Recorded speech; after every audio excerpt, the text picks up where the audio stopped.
好多年都没有解开了。请说。我能再喝一杯水吗？谢谢。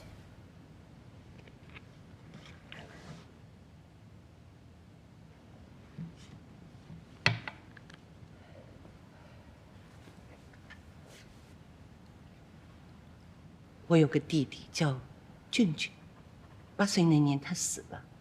虽然说是个意外事故，可是我一直觉得是我把他害死的。那年我也刚刚才13岁。有一天我们俩吵架了，我摔门就出去了。我弟弟一直跟着我。姐，我不喜欢姐姐了。妈妈不喜欢姐姐，爸爸也不喜欢姐姐。好，那我走，先生，不带人把你们杀了。姐，你要去哪儿？我不认识这边路。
我到现在还记得那个画面，我弟弟在水里伸着手，还喊着“姐姐救我”。你说，小文老师，你说是不是我害了他？如果我当时不跟他生气，如果我妈妈跳进水里先救他，不救我，我弟弟是不是不会死的？我真的这么多年，我一直我对不住我弟弟。您觉得是您导致弟弟落水，而且您觉得因为救您，所以妈妈没能救弟弟，您非常的后悔、愧疚。看着弟弟被水冲走，您感到很无力。110，赵女士放轻松，闭上眼睛。100，闻一闻空气中的味道，描述一下你的感受。什么味道？是檀香的味道吗？是檀香，就是。仔细感受一下，描述一下沙发是什么材质的，摸起来手感如何？是布的。80，很粗糙。60，赵女士，能说出那次经历，一定花了很大的勇气吧？现在危险已经过去了，目前你在一个很安全舒适的咨询室，而不是河里，对吗？感觉安心些了吗？好多了。那就好。那次事件之后，有没有影响你的生活、工作或者社交？当然有影响。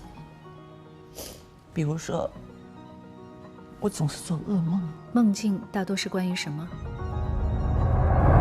都是我弟弟在水里喊我，隔三差五的都会梦见他。每次醒，我都是非常恐惧，我害怕他。我总觉得我弟弟好像还活着。这种感受跟那次的经历很像，让你仿佛重临现场，对吗？除此之外呢，还有什么异常吗？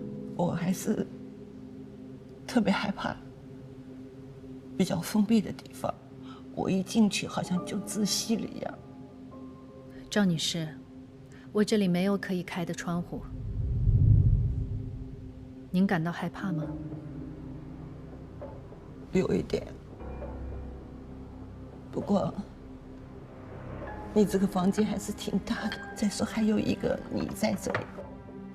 喝杯热茶，缓和一下情绪吧。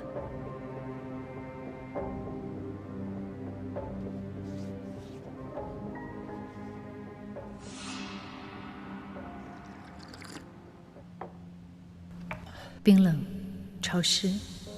您刚才说的呼吸困难，一般会持续多长时间？最长的有的时候10几分钟，还觉得喘不过气来。密闭空间里的什么元素让您感到害怕、难受？水。从我弟弟走了以后，我都不能看见水。也就是说，在密闭的空间里，让你感觉像在水里一样，是吗？对对。那刚才您说的那些症状，您还记得第一次发生在什么时候吗？我弟弟走了2、3个月之后吧。这个事件发生在您13岁的时候，那么这40多年来，您都没有寻求过帮助，对吗？那个时候也没有什么心理咨询师。再说我自己的痛苦不想让别人知道。这次要不是我女儿让我来，我大概也没有这个勇气。怎么了，教授？啊，那你比赫顿大1岁。对，我属猴的，我跟顿顿一样大。叫什么？小钱啊，你之前从哪过来？哦，我从文昌街过来的。今天本来约着赫顿呢，要去见见小的时候照顾我的几个老人。哎呦，那我是不是打乱了你们计划？没，一日为师，终身为父，就一直听赫顿提起你，就早就想来拜访你了。我什么时候跟你说？哎呀，人多就是热闹。你们啊，都是自己一个人生活，饮食方面啊，千万得注意。就把这当自己的家，想吃什么就跟我说，给你们做。教授，你可太偏心了，你以前从来没跟我说过这样的话。如果以后你们不好意思啊，就把他给拽上，给我这添添人气。那以后我就经常过来蹭饭了。好，别客气，当自己家一样。哎呀，我的菜园子呀，终于热闹起来了。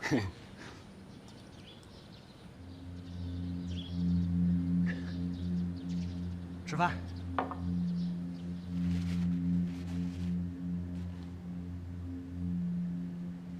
您先冷静一下，这里有个表格，您先填了。创伤事件在体验，特别害怕比较封闭的地方。我一进去，好像就窒息了一样。高唤醒，从我弟弟走了以后，我都不能看见水。回避。小文老师，我今天跟你说了这么多，想说的我都说了，你看我到底是什么病啊？根据今天的谈话，还有您填写的表格，我初步判断您的症状符合创伤后应激障碍，简称 PTSD。PTSD 指人在遭遇威胁生命的重大创伤事件，或者是目睹别人经历威胁生命的创伤事件之后，有可能会产生一系列的症状。但您不用担心，这是可以治疗的。我们需要一个循序渐进的过程。大概3次会谈之后，我会跟您讨论如何治疗。要3次啊？你们确定了之后，我是不是就可以对症下药了？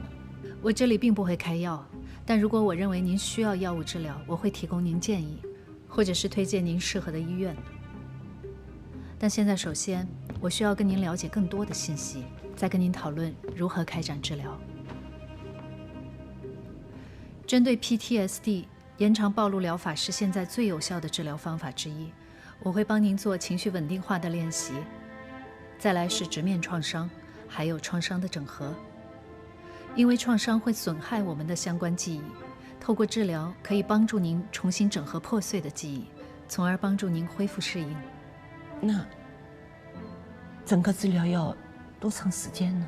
因人而异，在我这里的受访者半年到1年不等，但是因为您的症状持续比较久，年纪又稍长，会需要比较多的时间，大概需要3年3年，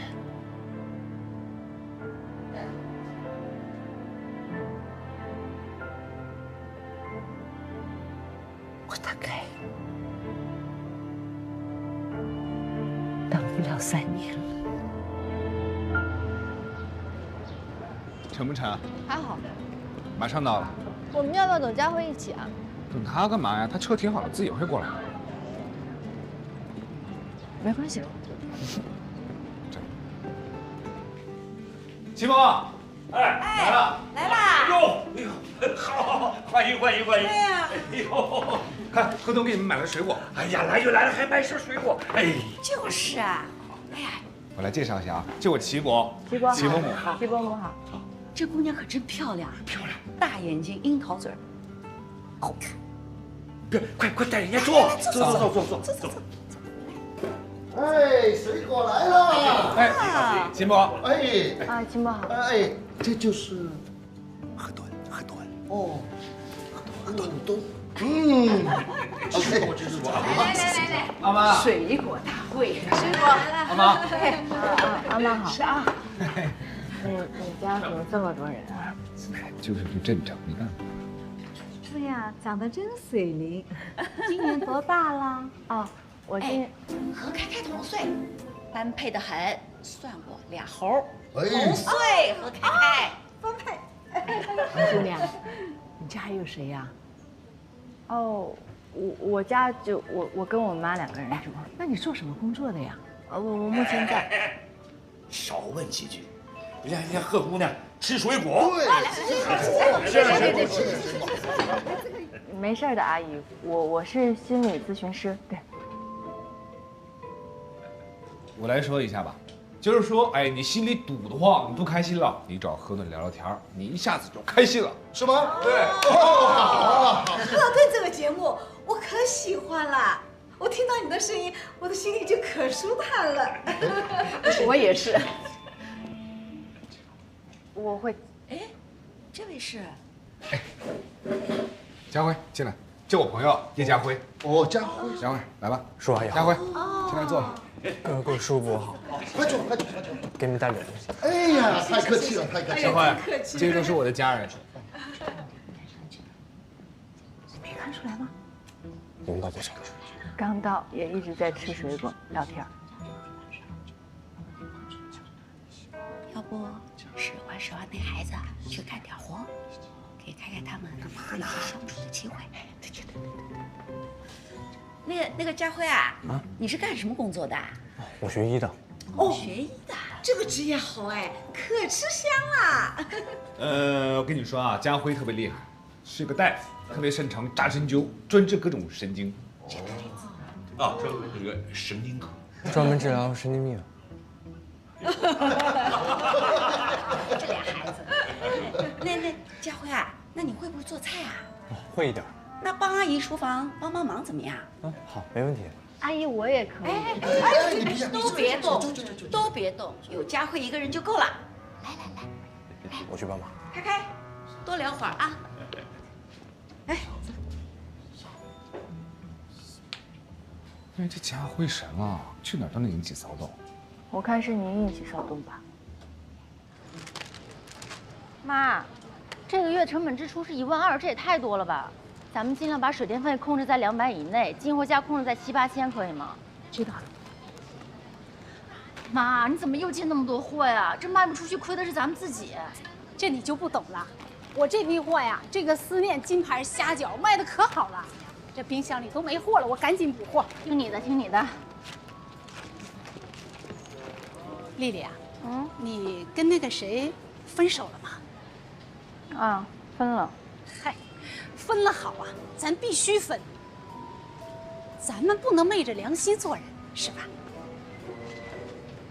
你真这么想呀？那当然，咱们做人呐得有骨气。你说他把你骗了，但是咱们得堂堂正正的，是不是啊？你能这么想就行，反正分手了，这店还得给人还回去。不是，你说什么？这店得给人还回去。不是，他房中一个大老板，啊，我们要他一家店怎么了？那没办法呀，人家出了钱，人家说了算呀。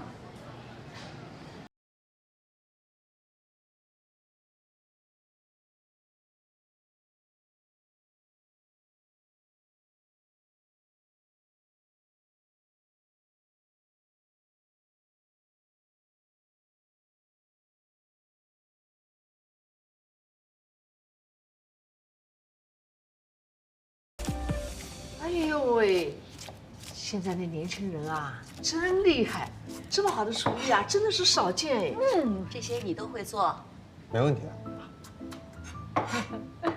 哎呀，原先你秦伯伯的厨艺也算是一绝啊，自从开了滴滴，这下厨的机会就少了。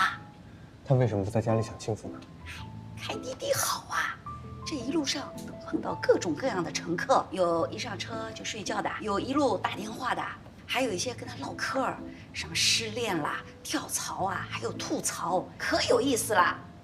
你的厨艺这么好，人又长得好，职业又这么好，肯定找好女朋友了吧？还没有。我女儿要是单着就好了，有你这样的女婿，该多幸福啊！佳慧啊，你想找怎样的女朋友？阿木给你找。善良，能够孝顺老人就行。哎呀，说的真好哎！好，哎，我跟你说，我的外甥女大学刚毕业，正是谈恋爱的好时候。你给我留个电话，我看这事儿肯定有戏。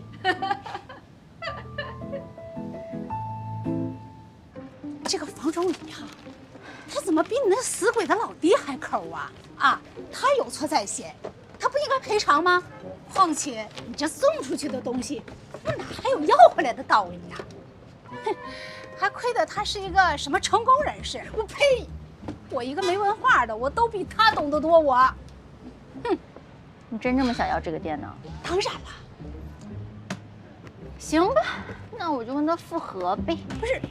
为什么呀？那人家都说了呀，跟人在一起才能给我这家店。哎呦，不是，丽丽啊，你是怎么想的呀？我怎么想不重要啊，关键是我妈喜欢，我得听我妈的呀。哎呦，那我就牺牲一下自己呗。不是，丽丽啊，咱们什么事情啊都是有解决的办法的，你说是不是啊？行，还就还。他一个臭男人的钱，老娘我还不稀罕呢我。哎呀，就是这地段值50、60万，是有点可惜了啊。50、60万算什么呀？啊，那我们娘俩省吃俭用，也能攒回来。妈，我逗你呢，你怎么那么好骗呀？还好我这智商不遗传。不是你什么意思啊？你给我说清楚了。妈，你放心吧，你女儿我这么多年没白打拼，我还给自己攒了些嫁妆呢。这个店呢，前2天我已经一次性把钱打到她账上了，现在我们俩两清。是，从今往后，咱们娘俩挺直了腰杆活着，这店是咱们自己的了。哎呦，你说你把那嫁妆都弄没了，那你以后将来嫁人怎么办呢？啊，我不嫁了呀。只要你不嫌弃我，我就跟你过一辈子，行吗？你别跟我说这话啊！你自己有家不回，你赖在这儿算怎么回事啊？赶紧回去去。我哪有家呀？我那房子是租的，又不是买的。那租房子也要钱呢？那也没空着呀，老贺不是在那办公室呢。那个丽丽啊，你们俩是不是吵架了呀？没有。真的？哎呀妈，那我回来陪你几天，你不愿意啊？你不愿意我走啊？愿意，你陪着妈妈高兴着呢啊！好，高兴。哎呦，有女儿。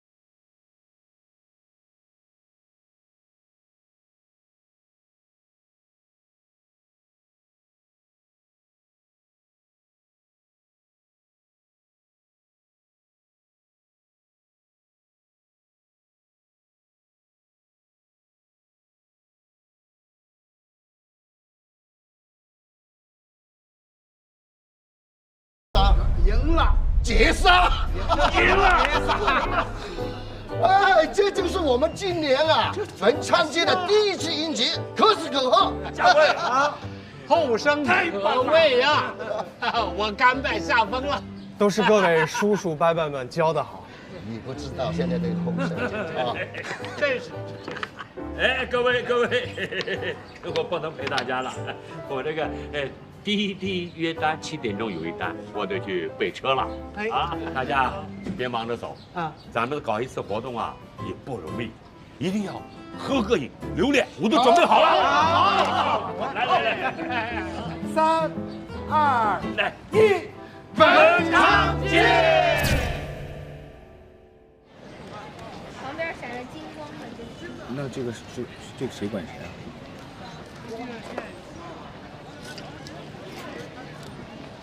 我管我，哎，你去拿一罐好喝的，给后面那个穿黑色衣服的哥哥，让他跟我们一起来玩游戏，快去！来吧，让我们战斗吧！哥哥，给你评这个。你选好了吗？谢谢你啊。哥哥，你能跟我们一起玩游戏吗？我们的游戏正好缺人。好。哇！你输了啊！走。哎，林暖啊？叫哥哥。哥哥。那谁来教哥哥怎么玩啊？我。你教啊。这是你的，这是我的，我给你打下去，你就输了。试试。来吧。爸。等我没牌了。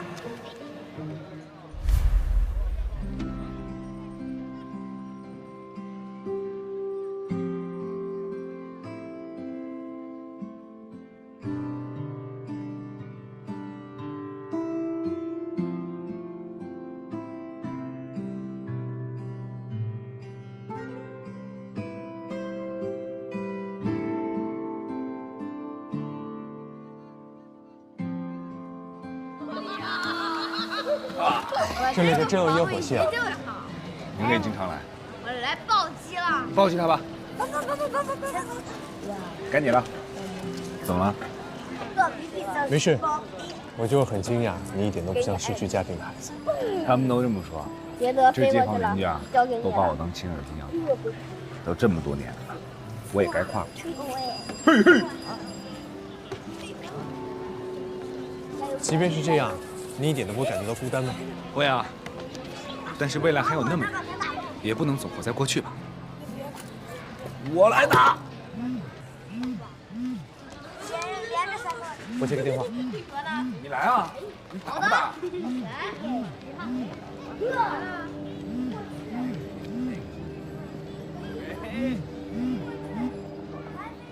喂，爸。来吧。好。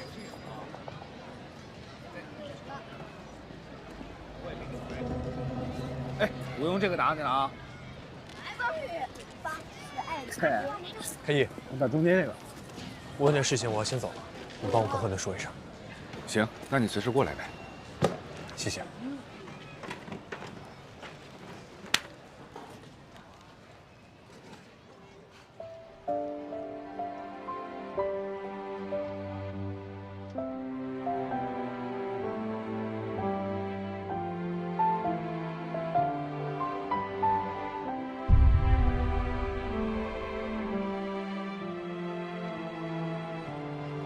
去吧，走了。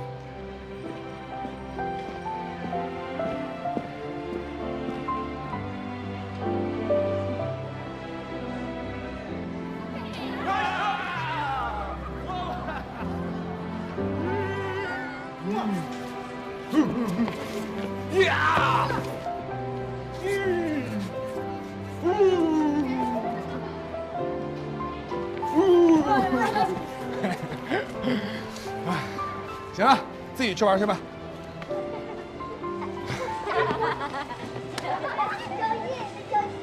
叶家辉呢？哦，他被一个电话给叫走了。我跟你说啊，他那个样子，特别像个反派角色接到的任务。哎，你在电视剧上混得不错，我在文昌街可是老大。哦，看出来了，你的这些小弟都挺厉害的。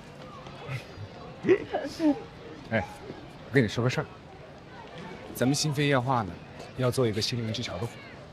心灵之桥是什么？自从上一次 CNO 的活动结束之后呢，就有很多听众打给我，想要做咨询，但是在他们的生活当中啊，他们不知道通过哪个渠道可以找到好的专业的咨询师。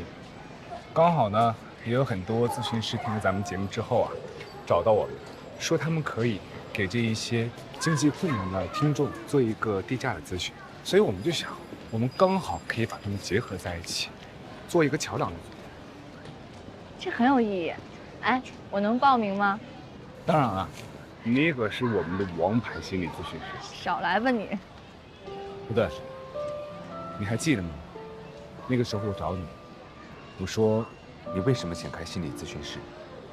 你说自杀干预能做的有限，我想帮助到更多的人。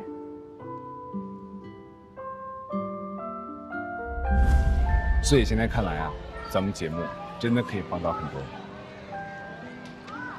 林太医，我发现你在文昌街跟在其他地方好像不太一样。嗯？有什么不一样？像个大人。我在其他的地方就像个小朋友啊。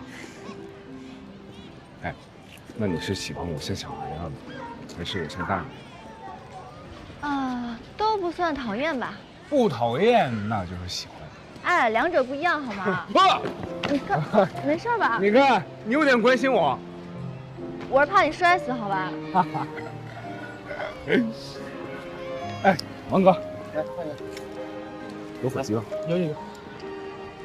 不对，干嘛？烟花，小心手啊！哇！我第一次玩这个啊，真的？真的。你第一次玩仙女棒？真的。我第一次玩仙女棒。别过来！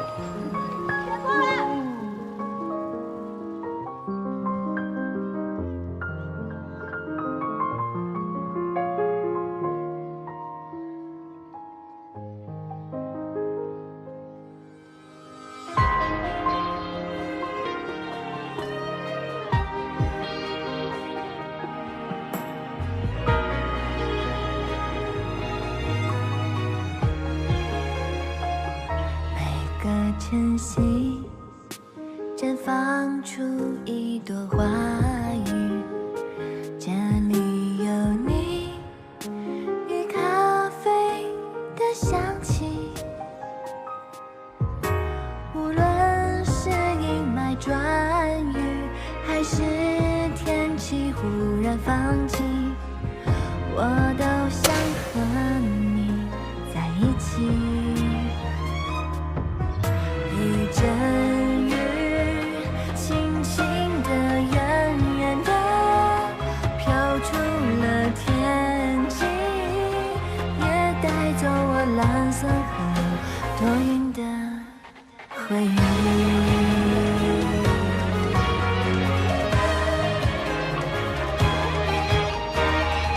我绽放出晴朗如歌的风景，也看见你亮如星辰的眼睛，它温暖我的笑容，倾听我真实的声音，给我最温柔的回应。看见了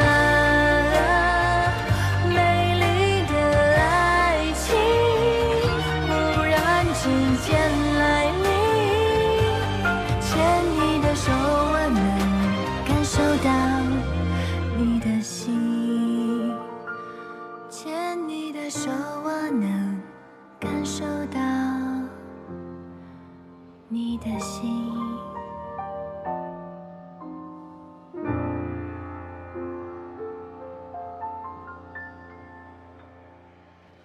对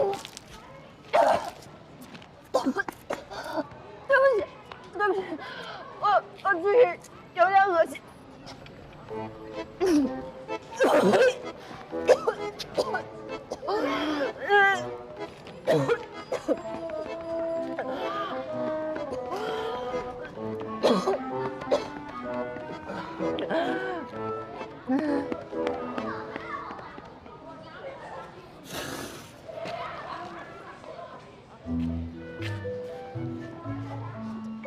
不起啊，吃多了。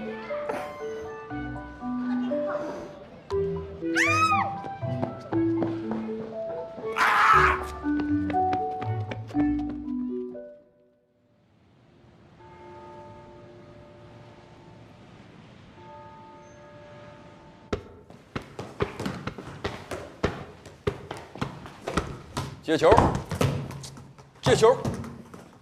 我开大脚还是不行。你这个要用脚踝推，找对了方法才能事半功倍。哦，最近状态不错吧？我交了几个有趣的朋友，我准备换个玩法。说来听听。我觉得谈场恋爱也不错吧。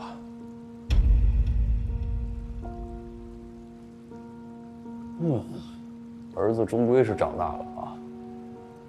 游戏就是游戏，在乎的是结果，过程不重要。但是有一样，你要注意。先把东西拿到手。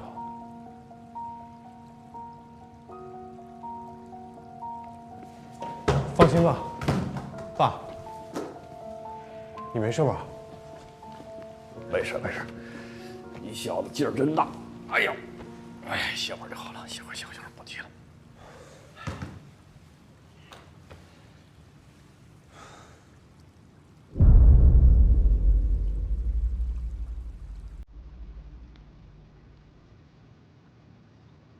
对了，我今天在家里打扫卫生的时候，找到了这个。这什么呀？你爸走的时候留给我的信。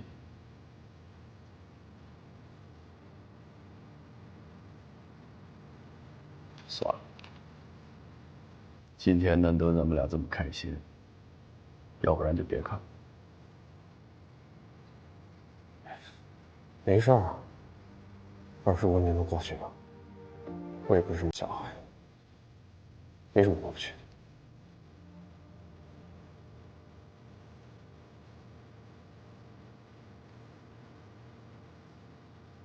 要不然，我念给你听。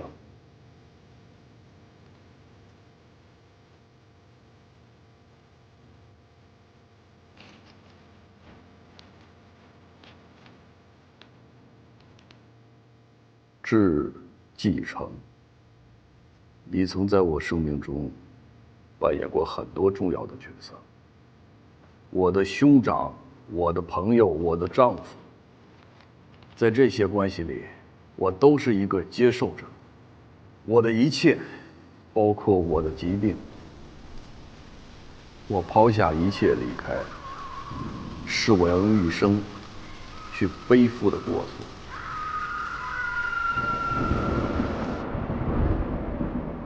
我把孩子留给你，是因为你一直爱着他。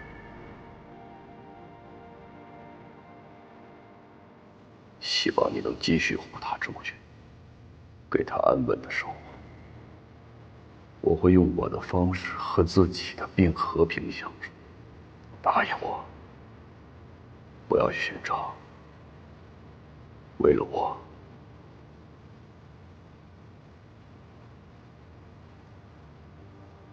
也为了你自己。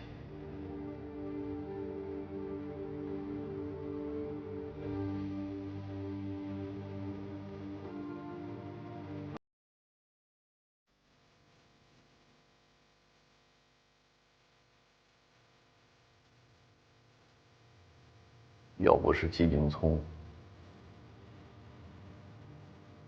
妈不会变成这样。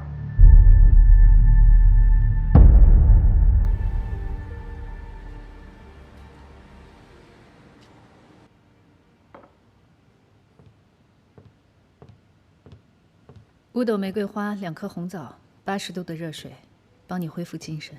谢谢。这次的案件很棘手，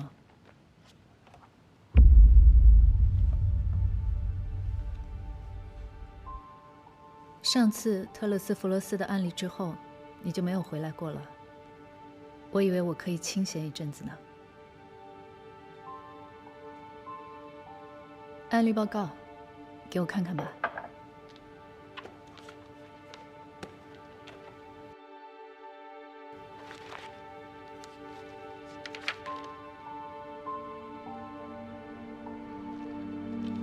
跟我说说你的督导问题吧。来访者的情绪波动很大。他第2次来我这儿的时候，他当时情绪很低落。贺老师，我是不是完蛋了？你想听到什么？我觉得我的人生要崩塌了。他告诉我，别人因为他的拒绝而孤立他。我感觉我得罪他们了，因为被人讨厌，就会被孤立。可是第3次他来我这儿的时候，他当时带有很强的攻击性。不开心。他很开心地跟我说，别人因为他的拒绝而忌惮他。人应当适度的发威，要不然别人总会觉得你好欺负，会一直把你踩在脚下。那天晚上，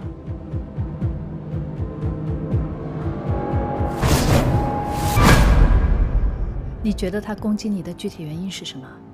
来访者的情绪失控，当众跟别人打了起来。事后上了新闻，他的咨询资料被泄露了出来。他有个外号叫墨鱼，那个时候所有的人都嘲笑他，排挤他。他把他遭遇的一切归咎于你，一气之下就来找你报复。我想是这样的。你有向来访以外的人透露来访信息吗？没有，保密是我们这个职业最基本的职责，我不会外露的。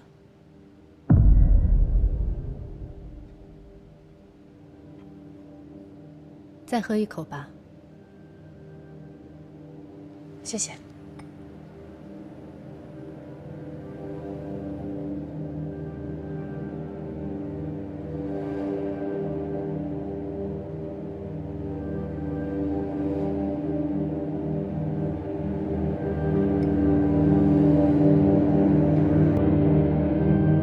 干燥，是实话。蹊跷，的确蹊跷。那你对来访者的情绪波动怎么理解？我回顾了一下，他第3次来我这儿，他的反应已经超出了我的预期，还有昨天的袭击完全让我措手不及，打乱了我的咨询计划还有节奏。我想就是从那个时候开始失控的，可是我完全不知道为什么会这样，我也不知道该怎么做。来访者有精神病史吗？他之前跟我说没有，可目前来看很难说。依据现有的信息，的确很难理解来访者的突然改变，但我想应该有什么信息是我们遗漏的。你后续还想继续跟他工作吗？我知道这对你来说比较困难。说实话，我很矛盾。一方面，我一想到他，我就觉得很害怕，很受伤，甚至想回避。可是另外一方面，我想面对这个困难，我想帮助他，我很关心这个来访者。任何人经历了这样的事件都会感到害怕，但我想，一定有什么引发了来访者的巨变。至于后续你要不要跟他工作，取决于你。温老师，你觉得会不会在原本的咨访关系当中，有第3方人或者事情的介入？